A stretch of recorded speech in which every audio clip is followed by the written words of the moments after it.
بسم اللہ الرحمن الرحیم۔ السلام علیکم، آپ دیکھ رہے ہیں الف نیوز اور میں ہوں آپ کے ساتھ ماجد علی۔ شامل کرتے ہیں آج کی ہیڈ لائن۔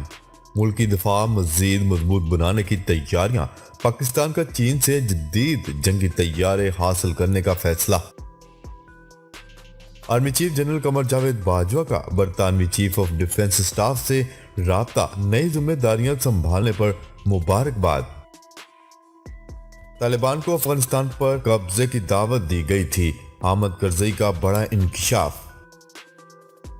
سعودی عرب نے انسانی امداد پر مشتمل 2 طیارے افغانستان روانہ کر دیے۔ حکومت کا 3 روز کے لیے اسلام آباد میں موبائل فون سروس بند کرنے کا فیصلہ۔ گوادر میں مظاہرین کا دھرنا ختم کرنے کا اعلان۔ اومیکرون پھیلاؤ کے باوجود برطانوی وزیر اعظم بورس جانسن کی کرسمس تقریبات پر پابندیاں نہ لگانے کا فیصلہ۔ جاپان نے پاکستانی آئی ٹی ماہرین کی خدمات حاصل کرنے میں دلچسپی ظاہر کر دی۔ پاکستان اور دنیا بھر کی خبروں سے باخبر رہنے کے لیے الف نیوز کو سبسکرائب کر لیں اور بیل آئیکن کو کلک کرنا نہ بھولیے گا۔ ناظرین، اپنی آراء کا اظہار کمنٹ سیکشن میں لازمی کیجیے گا۔ ہیڈ لائنز آپ نے جانی، اب بڑھتے ہیں خبروں کی تفصیلات کی طرف۔ ملکی دفاع مزید مضبوط بنانے کی تیاریاں، پاکستان کا چین سے جدید جنگی طیارے حاصل کرنے کا فیصلہ۔ نیوز رپورٹ کے مطابق پاکستان نے اپنے دفاع کو مزید مضبوط بنانے کے لیے چین سے جدید جنگی طیارے حاصل کرنے کا فیصلہ کر لیا۔ رپورٹ کے مطابق آئندہ سال چین کا جدید جنگی طیارہ J-10C پاک فضائیہ کے بیڑے میں شامل کر لیا جائے گا۔ بتایا جا رہا ہے کہ J-10C جدید جنگی ٹیکنالوجی سے لیس ہے۔ یہ سنگل انجن ڈیلٹا ونگز کا حامل جدید لڑاکا طیارہ ہے جو بیک وقت کئی اہداف کی نشاندہی کرنے والی ٹیکنالوجی اور 200 کلومیٹر دور تک ہدف کو نشانہ بنانے والے میزائلوں سے لیس ہے۔ رواں سال جولائی میں ذرائع کی جانب سے بتایا گیا تھا کہ پاکستان اپنی فضائی دفاعی صلاحیت میں اضافے کے لیے سنجیدگی سے غور کر رہا ہے۔ دعویٰ کیا گیا ہے کہ پاکستان اپنے برادر دوست ملک چین سے جدید J-10C جنگی طیارے حاصل کرے گا۔ جولائی میں سامنے آنے والی ایک رپورٹ میں بتایا گیا تھا کہ پاکستان کی جانب سے چین سے کل 36 J-10C جنگی طیارے حاصل کیے جائیں گے۔ دونوں ممالک کے حکام طیاروں کی فراہمی کے حوالے سے گزشتہ سال سے بات چیت کا سلسلہ جاری رکھے ہوئے ہیں۔ مزید بتایا گیا ہے کہ حالیہ فضائی مشقوں کے دوران پاکستانی پائلٹس J-10C آپریٹ کرنے کا تجربہ بھی حاصل کر چکے ہیں۔ پاکستان اور چین کی شاہین 9 نامی فضائی مشقوں میں چینی فضائیہ کے دستے نے خصوصی شرکت کی تھی۔ چین کے جدید J-10C اور J-11B جنگی طیاروں نے ان مشقوں میں شرکت کی تھی، جبکہ پاکستانی پائلٹس نے ان دونوں جنگی طیاروں کو آپریٹ کرنے کا تجربہ حاصل کر لیا تھا۔ دفاعی ماہرین کے مطابق چین J-10C جنگی طیارے بھارت کی جانب سے حاصل کردہ رافیل کی ٹکر کا جنگی طیارہ ہے۔ اس طیارے کے حصول کے بعد پاک فضائیہ کی بھارتی فضائیہ پر برتری مزید واضح ہو جائے گی۔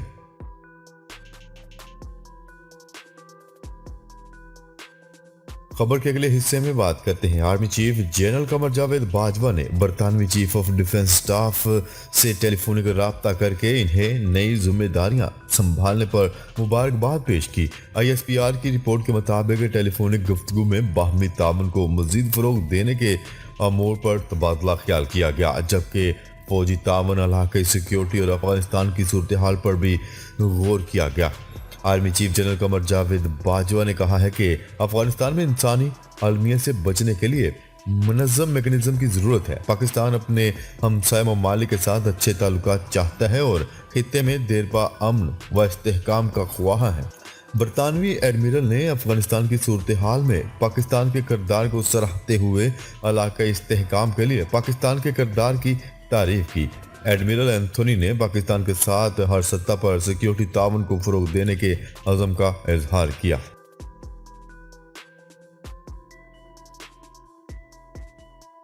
خبر کے اگلے حصے میں بات کرتے ہیں۔ سابق افغان صدر حامد کرزئی نے انکشاف کیا ہے کہ طالبان نے افغان دارالحکومت کابل پر कब्जा नहीं किया था बल्कि इन्हें इसकी दावत दी गई थी। गैर मुल्की खबरसां एजेंसी की रिपोर्ट के मुताबिक साबिक अफगान सदर हामिद करजई ने अपने एक इंटरव्यू में साबिक सदर अशरफ गनी के मुल्क छोड़ने और तालिबान के इक़्तिदार संभालने से मुतल्लिक गुफ्तगू में कहा है कि तालिबान को शहर में दाखिल होने की दावत दी गई थी ताकि आबादी का तहफ़्फ़ुज़ किया जा सके और मुल्क को अफरा तफरी से बचाया जा सके। साबिक अफगान सदर हामिद करजई ने इस बात पर भी इसरार किया कि हुकूमत की मुज़ाकराती टीम के सरबरा अब्दुल्ला और दोहा में मौजूद तालिबान क़यादत इस हवाले से होने वाले मुआहदे का हिस्सा थी। हामिद करजई ने मजीद कहा है कि अशरफ गनी के जाते ही दीगर हुक्काम भी मुल्क छोड़ चुके थे।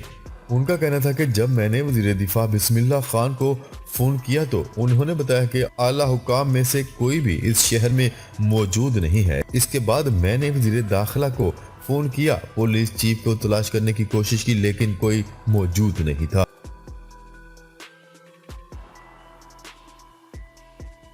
खबर के अगले हिस्से में बात करते हैं। सऊदी अरब ने इंसानी इमदाद पर मुश्तमिल 2 तैयारे अफगानिस्तान रवाना कर दिए। सऊदी अरब के सरकारी मीडिया की रिपोर्ट के मुताबिक किंग सलमान इंसानी इमदाद और रिलीफ सेंटर ने 65 टन से जायद इमदाद अफगानिस्तान रवाना कर दी, जिसमें 1647 खाने की अशिया पर मुश्तमिल बॉक्स शामिल हैं।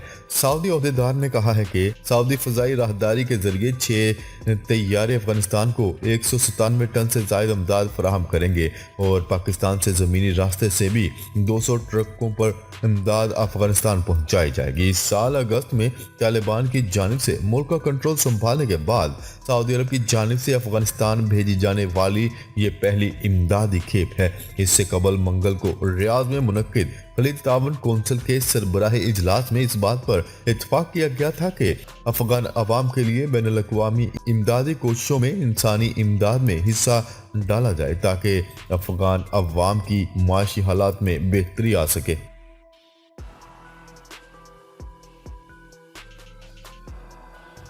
खबर के अगले हिस्से में बात करते हैं। हुकूमत ने दारुल हुकूमत इस्लामाबाद में ओआईसी इजलास के पेश नज़र 3 रोज़ के लिए मोबाइल फ़ोन सर्विस बंद करने का फैसला कर लिया। ज़राए के मुताबिक मोबाइल फ़ोन सर्विस 17, 18 और 19 दिसंबर को इस्लामाबाद भर में बंद रखी जाएगी। वज़ारत दाखिला ने इस हवाले से PTA को हदायत जारी कर दी। पुलिस ज़राए के मुताबिक वज़ारत ख़ारजा ने 20 दिसंबर को इस्लामाबाद आम छुट्टी देने की सिफारिश भी कर दी है। छुट्टी का मकसद VVIP मूवमेंट के दौरान फुल प्रूफ सिक्योरिटी को मुमकिन बनाना है।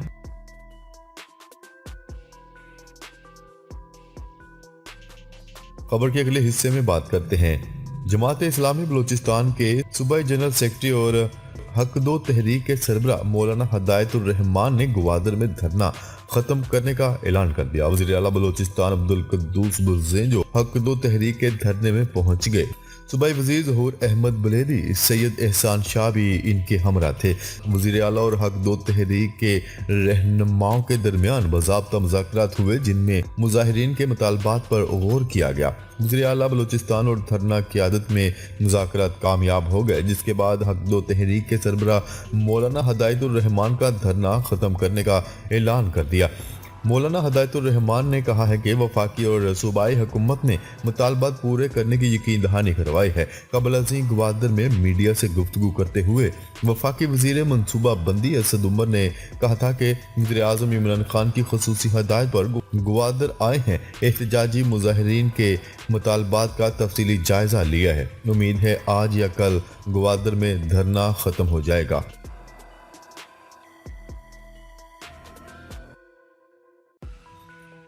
खबर के अगले हिस्से में बात करते हैं। बरतानवी वज़ीर-ए-आज़म बोरिस जॉनसन ने बच्चों के वालिदैन और नौजवानों से कोरोना वैक्सीन लगवाने की अपील करते हुए क्रिसमस तकरीबात पर पाबंदी को खारिज इम्कान करार दे दिया। बरतानवी मीडिया की रिपोर्ट के मुताबिक बोरिस जॉनसन ने कौम से बज़रिया TV खिताब किया, जिसमें उन्होंने ओमिक्रॉन की सूरत हाल और केसेस में इजाफे पर तशवीश का इजहार किया। बोरिस जॉनसन ने अवाम को एतमानान दिलाया कि अभी सूरत हाल इतनी ख़राब नहीं है। हम कोरोना वैक्सीन की मुकम्मल खुराक और बूस्टर डोज लगाकर इससे मुकाबला कर सकते हैं। वज़ीर-ए-आज़म बोरिस जॉनसन का कहना था कि अगर वालिदैन बच्चों को वापस स्कूल भेजना चाहते हैं तो कोरोना की दोनों खुराकें जल्द अज जल्द लगवा लें और कॉलेज व यूनिवर्सिटी के तलबा भी मुकम्मल खुराक हासिल करें।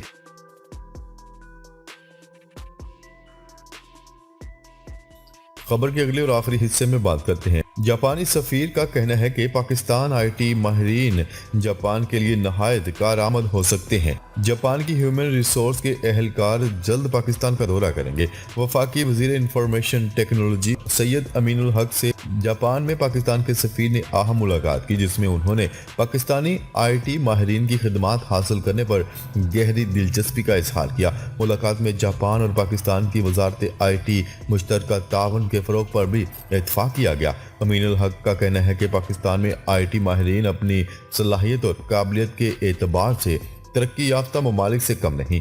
आर्टिफिशियल इंटेलिजेंस, प्रोग्रामिंग, एनिमेशन और क्लाउड कंप्यूटिंग के पाकिस्तानी माहिर जापान के लिए सूदमंद साबित होंगे। नाजरीन, अब तक के लिए इतना ही। मजीद खबरें लेकर बहुत जल्द आपकी खिदमत में हाजिर होंगे। तब तक के लिए अपना ख्याल रखिएगा। अल्लाह निगहबान। पाकिस्तान जिंदाबाद। पाकिस्तान आर्मी पाइंदाबाद।